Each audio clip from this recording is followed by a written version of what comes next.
Would a rose by any other name smell as sweet? Would racism by any other name be as offensive? Apparently, this week, the answer is sort of, kind of no.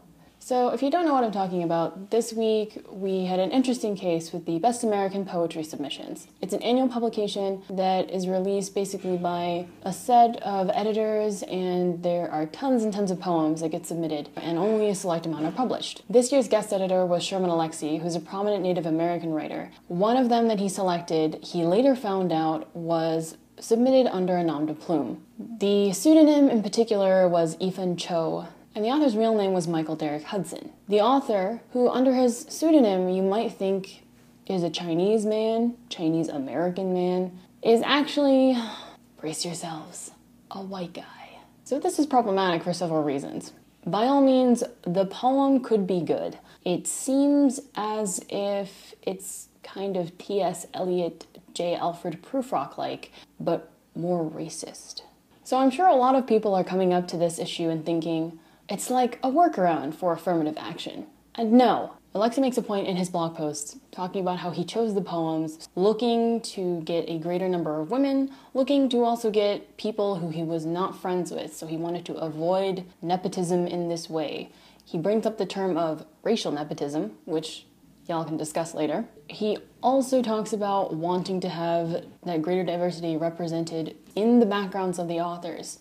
So, my name is pretty Western, and when people see me, they think that my last name is going to be something like Chang, or Wu, or Zhang, or any of the other Chinese last names that you can think of. When I submit my name on a resume, however, I have an advantage over everybody else who has a Asian-sounding name, or a Native American-sounding name, or a Black-sounding name. I acknowledge this. It is a privilege in the fact that I have this name, because people look at it and they think, oh, it'll probably be a white girl. When I get to the interview stage, then that usually brings up other issues of like, where are you from? And as I talked about already in another video, that gets uncomfortable really fast. They have done studies accounting for non-white traditional sounding names, and that presents a particular disadvantage to those people during the job application. That where if you have a name like that, there's an assumption that you can't speak English, or that somehow your education differs, given that larger problem, which, if you didn't know before, that's just a small piece of what comes with having a non-traditional name.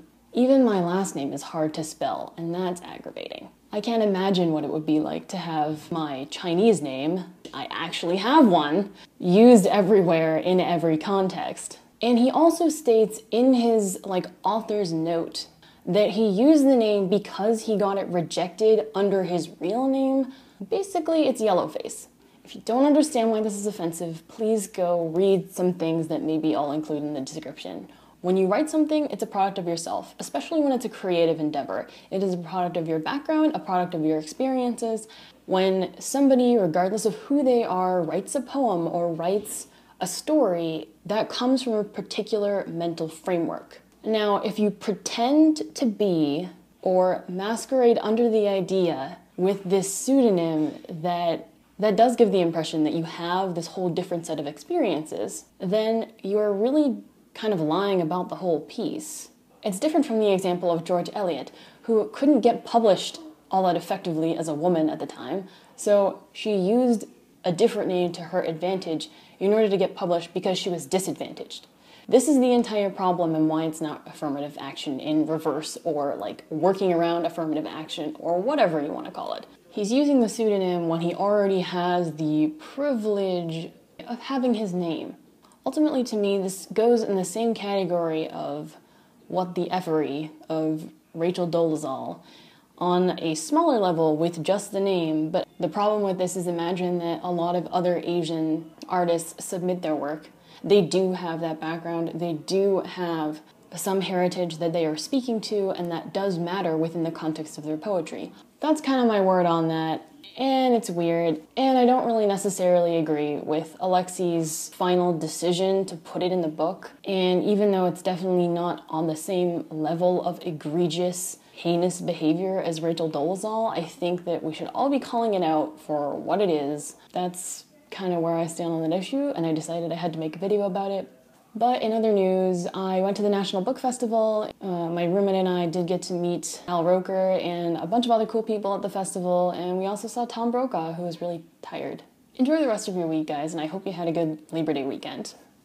And apparently only at the National Book Festival can you get a picture with the Washington Post news dog.